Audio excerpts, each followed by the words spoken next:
Tactics Ogre Reborn is a quick yes recommend, though it does come with two arguably major caveats that I'll get to soon enough, but before that I want it known that this game is one that I did ultimately enjoy despite those caveats. I also don't have nearly as much of a personal history as I did with the Diablo series despite playing its remake in the past. Right, I should probably lead with the fact that Tactics Ogre Reborn is a remaster of a PSP game called Tactics Ogre Let Us Cling Together, released in the far-off year of 2010, which in itself is a remake of a game with the same name from the 90s that was released on the Super Famicom, Sega Saturn, and PS1 in that order.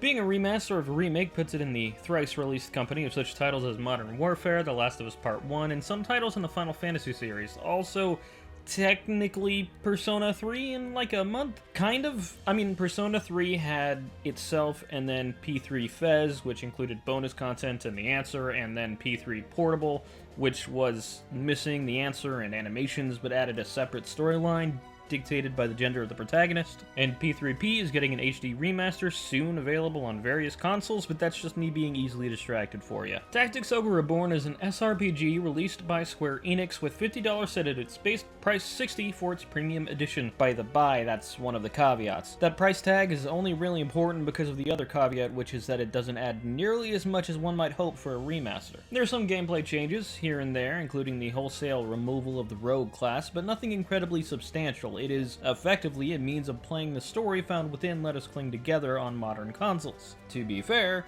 it is a damn good story. Reborn doesn't fall into any of the standard trappings that I've come to expect with alternate endings and what they have a tendency to entail, whether it be disregarding player choice until its final moments or hiding entire critical paths behind information that the player isn't likely to know about until long after the fact. There are three core paths, and thus endings, with a huge amount of both large and small variations therein based on a fair amount of choices in and out of dialogue that you can make. It's fantastic, and I feel enough for the characters in the story that I can see myself going into the game more than once simply for them. The game doesn't sugarcoat any of the specific details about the nature of the story either. The game opens with you taking the role of the young, rebellious Denim Pavel, and alongside your sister Kashua, friend Vice, and a few members of the Holy Knights rescue one Duke Ronway. From there, you form a military group as part of his rebellion against Galgaston, and I'm not going to talk much further saying spoilers because it is really good, I'm not kidding. I'll give you this example just for a taste of how the game can play out, and beware spoilers for the end of Chapter 1. If you don't want that, you should head here.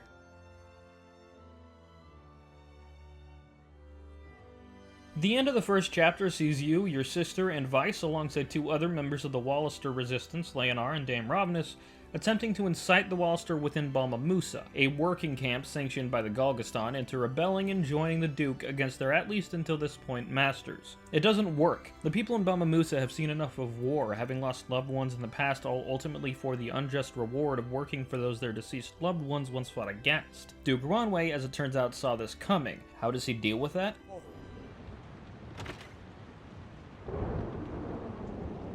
Forgive me, I was delayed. Might I have a quiet word?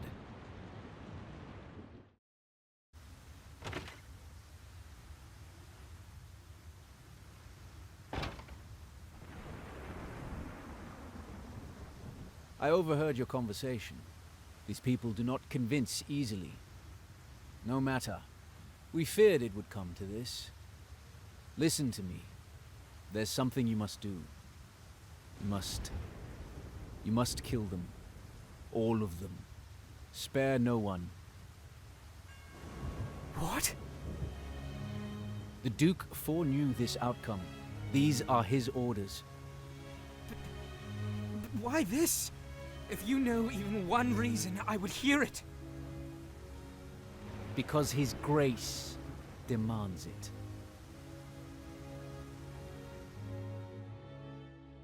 If the people of Balma Musa rise up as we ask, well and good.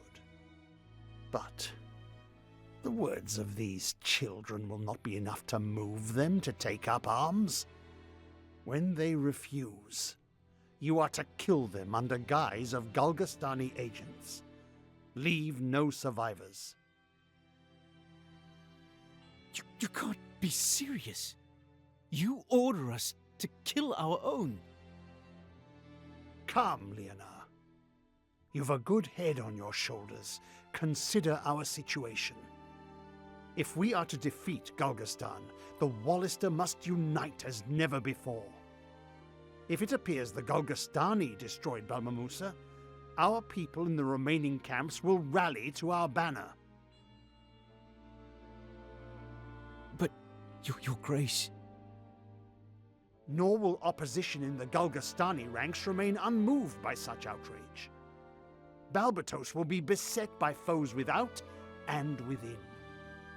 We will finally have both the opportunity and the moral imperative to rid the world of the creature. Denham and the others will not do this quietly. You will see to that as well, when the time comes.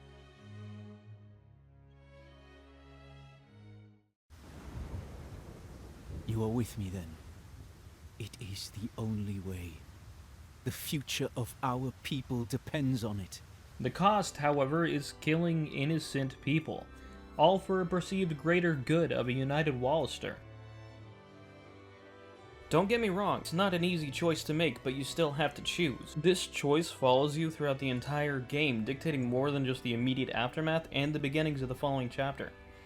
It's great, honestly. Reborn is full of choices, and while I'll grant not all of them have this same level of impact, they all have varying effects on in-game reactivity and player consequence. Dialogue can change based on who you have in your party in combat, and there's a game mechanic, the Chariot of Time, which is in-world time travel. It's effectively a new game plus that doesn't erase your progress in your original playthrough.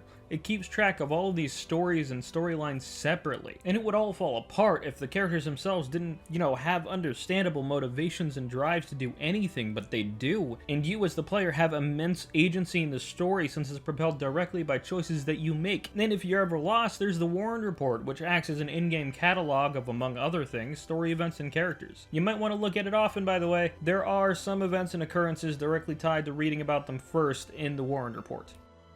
Altogether, the stories, technically, they're great, but that's not really too much of a surprise. Remaster of an incredibly beloved remake, after all. Does come with its own problems, though. A fair amount of people seem to think that graphically doesn't look as good as the PSP version. Honestly, I don't think it looks bad. I think it looks good, regardless of whether or not that opinion will find me nailed to a cross like the degenerate I am. Reborn maintains the overall art style and presentation of its predecessors, and clearly there was love put into it, even if people see it as smoother than it used to look on the PSP's native 480 by 272 aspect ratio in comparison to 1920 by 1080. Hiroaki Kato, director of the game, himself attributed this arguably new look mostly to a single factor: modern technology and the corresponding change in resolution.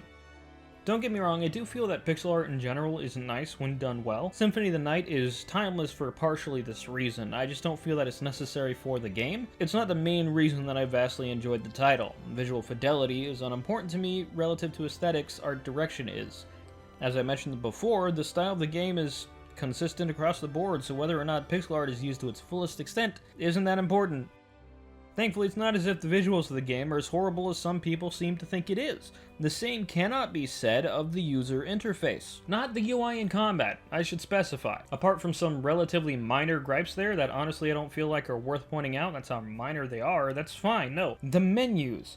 These menus. Fuck, if I choose an item or a piece of equipment, I should be able to tell at a glance the information that I want to know. How it increases or decreases stats for a character, what corresponding skills and abilities could apply to or be changed because of it, and which characters can use it. You can only see all this information by effectively turning a page within the menu. Graying out an item in the equipment menu denotes that a specific character can't use it, but they still clutter those menus all the same. They're still physically there, unless of course you go out of your way to change it manually via these same menus, which then raises the question of why that wasn't done by default. It also doesn't solve the other problems of other bits of information I would like to know.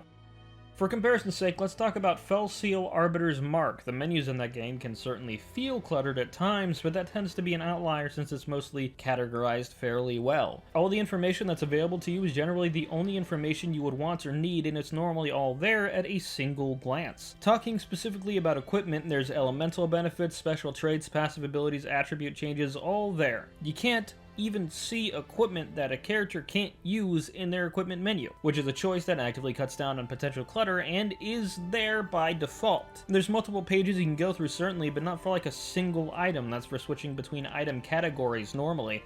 That's not the case in Reborn, and that mentality of almost overwhelming information at times applies to more than just the equipment you have available. It carries over into almost all the aspects of the menu outside of maybe the main menu. Multiple button prompts to access need-to-know information, with some prompts requiring more than one button being pressed at once, menus opening into other menus that might go even further into even more menus. It's just not that well done. Yeah, you can get used to it, I did, but still. Less divisive than the graphics is the audio. The music is grand and at times somber, which is great across the board, unless you're in a situation in which that music doesn't really fit nearly as well as other songs likely would, but a benefit here is that the game can and will change the soundtrack situationally depending on what's happening in dialogue or cutscenes, as one might expect. It's got that over Fell Seal, so it's 1-to-1 now. You've also got access to the soundtrack via the Warren Report, and new songs within unlock as you continue playing. Cannot download it from here, but the OST is going to be available eventually, separate from the game's premium edition, though I would wager it'll cost enough that you may as well just get the premium edition anyway, because at least then you'll get the game too. Either way, it's great. Comes with the newfound voice acting, which is, for the most part, good. An incredibly minor downside to that, unlike in the original and the PSP remake, is you can't name your character, but that's a small price to pay for good voice work.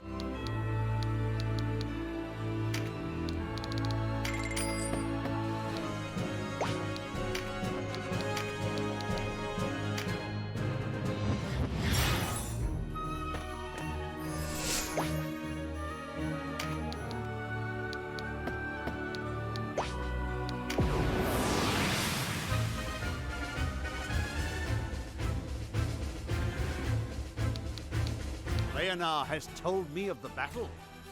You have served me well. I hope you continue to do so. You are to accompany Leonard to Fidok Castle, a Bakram holding. We need no help from you. Stubborn as ever, eh? How did one so young grow so thick of skull? Thick! I'll give you thick! Ow! Not the wings! Warless to forces. Can't catch a break, can we? They have us in numbers. Best fall back to Rhyme. I'd sooner fall into my grave. Are you a son of Galgaston or no? Talk brave as you like. It won't change our odds. We should rejoin the file.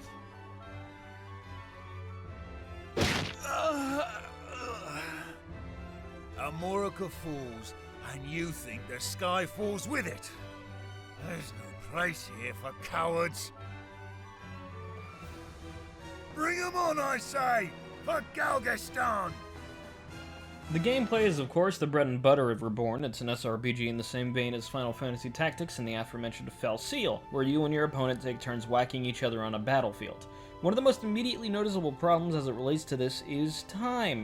The game feels slow, due to a mixture of animations and the fact that most of your first few turns are just spent getting in position so you can actually do something of value. There's a toggleable setting that slightly speeds up these animations, but it can still take a bit even with it on. Another problem is the at times unfair artificial difficulty, although I guess it just is unfair, not at times. Semantics. There are two factors that contribute to this more than anything else. The first is the union level, which acts as a level cap for your party. Some enemies go over this cap by one or more levels. The second are battle cards, which come in 3 variations and spawn over time on the battlefield. Blue cards offer temporary benefits that last until either removed or the end of combat, and every unit only has a limit of having 4 blue cards at a time. Red cards remove all blue cards. Green cards give a permanent stat increase. Some enemies spawn with a full set of blue cards. Add that in with being over the level cap and a lack of difficulty options, and artificial difficulty is a very, very real thing, especially as the game progresses. As a result, upgrading gear via the game's crafting system and using various debuff-related abilities like being able to inflict breach are all the more important. An interesting thing to notice that the game offers the ability to have AI play for your characters with various parameters based on what you'd like for them to do. The game can, almost entirely outside of dialogue choices, run itself. In my case, I only did this for training battles,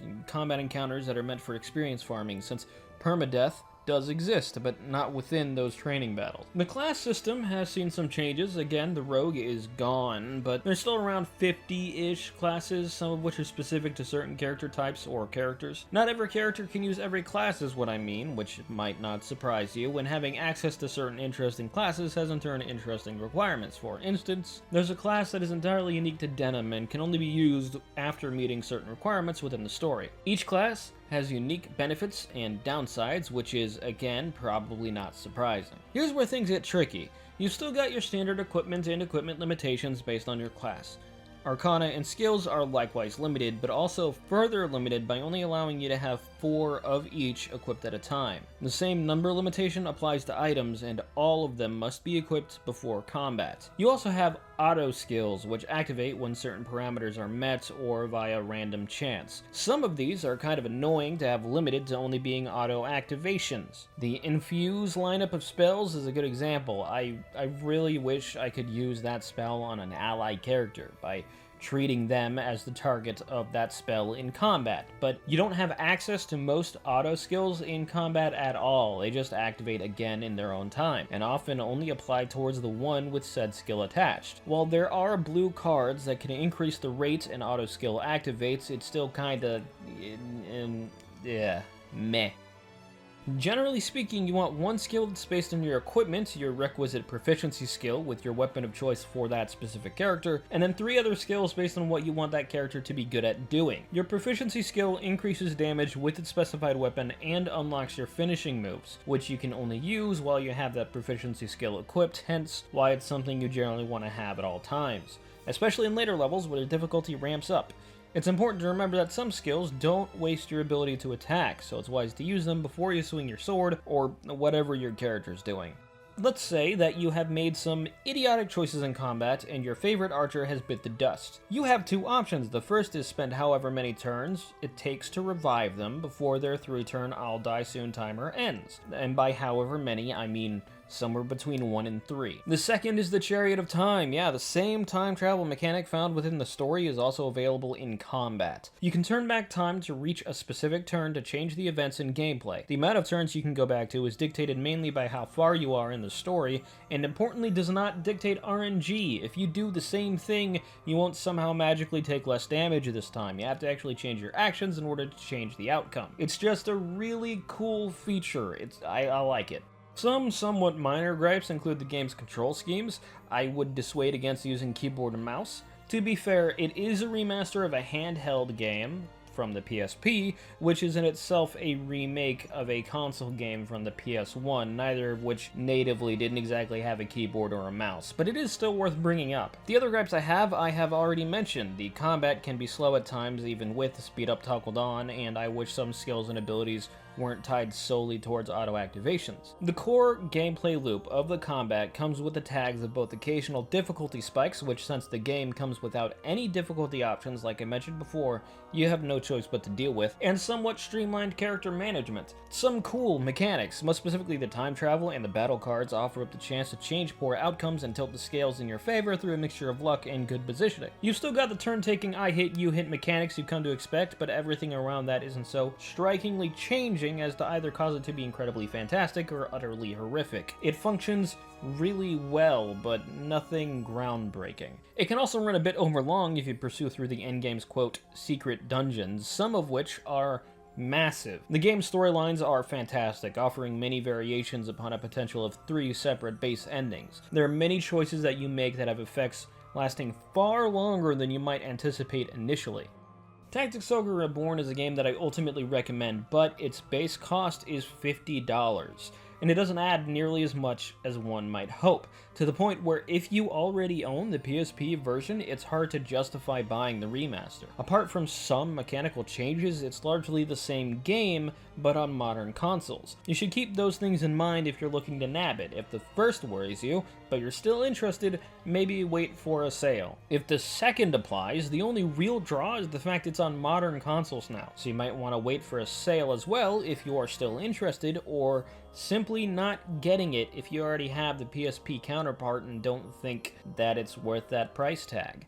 Now I have to figure out what to do next. Gonna be hard to follow up a game like this, but with my newly upgraded RTX 3090 rig, yes, I am bragging because I've been using a GTX 1650 for the past like 2 years. It's thankfully not like I don't have options. If you enjoyed the video, feel free to subscribe, I guess, for whenever I do something, because I'm really bad at uploading on any kind of consistent schedule. I'll do it eventually, you just don't know when. I also have a Twitter and a Twitch, and I don't post or stream nearly as much as I probably should, but if you want to see me not do things properly for either, you know where they are. Story out.